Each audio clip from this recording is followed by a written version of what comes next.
Ang ikalawang census. Ika-26 na kabanata. Pagkatapos ng salot, sinabi ng Panginoon kina Moises at Eleazar na anak ng paring si Aaron, "Isensus ninyo ang buong mamamayan ng Israel, ayon sa kanilang pamilya. Lahat ng may edad na 20 taon pataas na may kakayahan sa paglilingkod bilang sundalo ng Israel." Kaya nakipag-usap sina Moises at Eleazar na pari sa mga Israelita, roon sa kapatagan ng Moab sa tabi ng Hordan, malapit sa Jericho.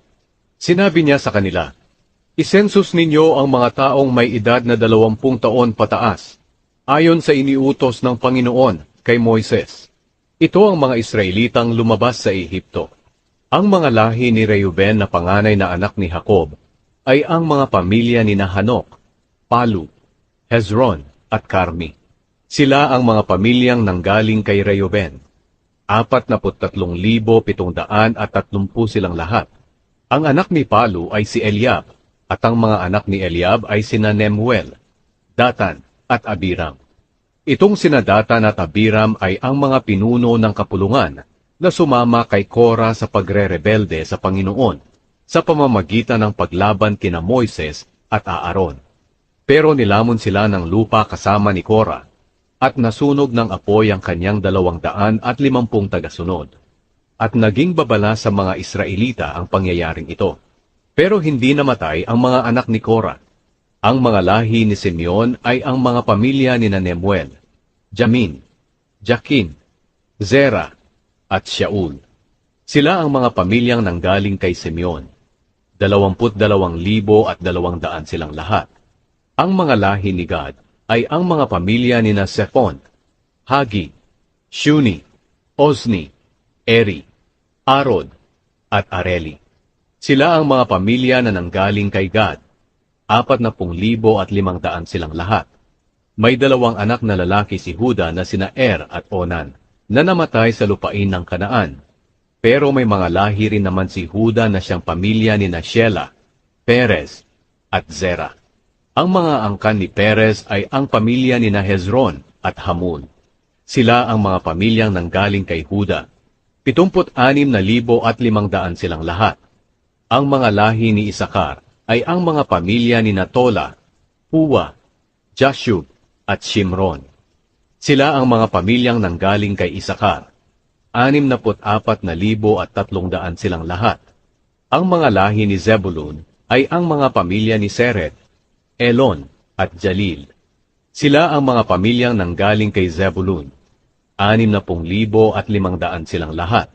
Ang mga lahi ni Jose ay nanggaling sa 2 niyang anak na sina Manase at Ephraim. Ang mga lahi ni Manase ay ang mga pamilya ni Makir, at ang anak nitong si Gilead. Ang mga angkan ni Gilead ay ang mga pamilya ni Iezer, Helek, Azriel, Shechem, Shemida, at Hefer. Ang anak ni Hefer na si Zelofehad ay walang anak na lalaki, pero may mga anak siyang babae na sina Mala, Noe, Hogla, Milka, at Tirza. Sila ang mga pamilyang nanggaling kay Manase. 52,700 silang lahat. Ang mga lahi naman ni Ephraim ay ang mga pamilya ni Shutela, Beker, Tahan. Ang mga angkan ni Shutela ay ang mga pamilya ni Eran. Sila ang mga pamilya na nanggaling kay Ephraim. 32,500 silang lahat. Ito ang mga pamilyang nanggaling kina Manase at Ephraim na mga lahi ni Jose. Ang mga lahi ni Benjamin ay ang sambahayan ni Bela, Ashbel, Ahiram, Shufam, at Hufam. Ang mga angkan ni Bela ay ang mga pamilya ni Ard at Naaman.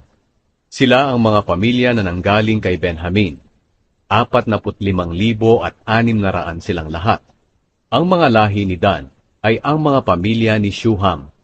Shuhamita ang lahat ng lahi ni Dan.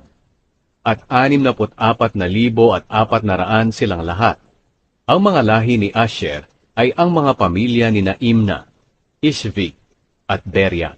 Ang mga angkan ni Beria ay ang mga pamilya ni Heber at ni Malkiel. May anak na babae si Asher na si Sera. Sila ang mga pamilyang nanggaling kay Asher. 53,400 silang lahat. Ang mga lahi ni Naphtali ay ang mga pamilya ni Jazil, Guni, Jeser, at Shilem. Sila ang mga pamilyang nanggaling kay Naphtali, 45,400 silang lahat. Kaya ang kabuuang bilang ng mga lalaking Israelitang na census ay 601,730. Pagkatapos sinabi ng Panginoon kay Moises, "Hati-hatiin mo sa kanila ang lupa bilang mana nila, ayon sa dami ng bawat lahi. Ang malaking lahi, bigyan ng mas malaki, at ang maliit na lahi, bigyan ng maliit. Ang lupain ay kailangang hatiin sa pamamagitan ng palabunutan, para malaman kung aling bahagi ang makukuha ng malaki at maliit na angkan, ayon sa census. Ang mga Levita ay ang mga pamilya ni Gershon, Kohat at Merari, at sa kanila nanggaling ang mga pamilya ni Libni, Hebron, Mali, Mushi at Kora. Si Kohat ang panganay ni Amram, at ang asawa ni Amram ay si Joshebed, na mula naman sa pamilya ng mga Levita. Ipinanganak si Joshebed sa Ehipto. Sina Amram at Joshebed ang mga magulang ni Aaron, Moises, at Miriam. Si Aaron ang ama ni Nadab, Abihu, Eleazar, at Itamar. Pero namatay sina Nadab at Abihu nang gumamit sila ng apoy na hindi dapat gamitin sa kanilang paghahandog sa Panginoon. Ang bilang ng mga lalaking Levita na may edad na 1 buwan pataas ay 23,000. Hindi sila ibinilang sa kabuuang bilang ng mga Israelita dahil wala silang tinanggap sa lupaing minana ng mga Israelita. Ito ang lahat ng mga Israelitang sinensus ni Moises at ng paring si Eleazar, doon sa kapatagan ng Moab, sa tabi ng Hordan, malapit sa Jericho. Wala ni isang natira sa mga kasama sa naunang census na ginawa ni Moises at Aaron, sa ilang ng Sinai, sapagkat sinabi noon ng Panginoon sa kanila, na tiyak na mamamatay sila roon sa ilang, at walang makakaligtas sa kanila maliban lang kina Caleb na anak ni Jepune, at Josue na anak ni Nun.